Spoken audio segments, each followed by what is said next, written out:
Rytas, ruduo, puikiai gamta. Važiuojam su pensininkai į grybus. Gal biškį vėlokai. Mes galvojom, kad surasim ką nors vis vietų. Viskas.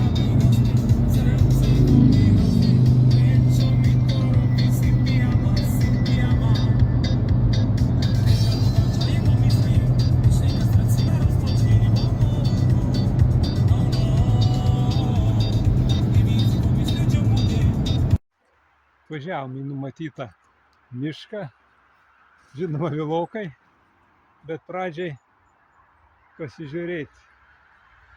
Šiaip jau matosi grybo kotų ir labai išbraižyta. Greičiausiai, kad čia bus grybingas miškas. Ar yra? Nes ir pravažiavo, matėm, su krepšais žmonės ruošiasi eiti į mišką. Reiškia, ne patys vėliausi mes, yra dar vėlesni.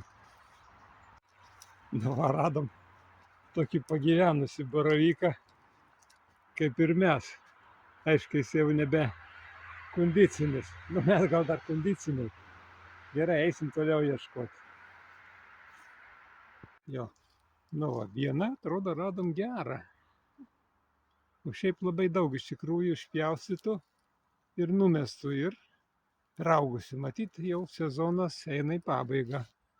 Ar čia su mėnuliu susiję, ar su kuo, neaišku. Žiūrėk, aš dar vieną matau. O kada šalimais, žmona dar vieną pamatė.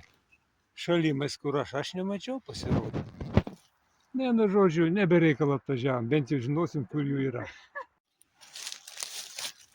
Sako, kad čia yra grybai. Ką? Taip sako, kad valgomi.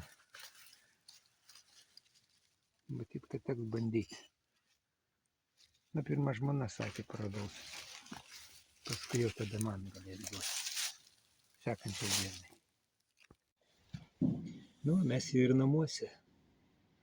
Su visais grybais nedaug, bet 2-3 kartam tikrai užteks. Grįžom su gera nuotaika.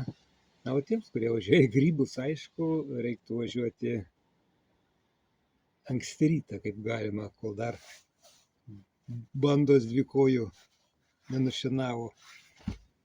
Na, sekantį kartą mes turbūt važiuosim anksčiau. Ir jums to linkim. Sėkmės visiems.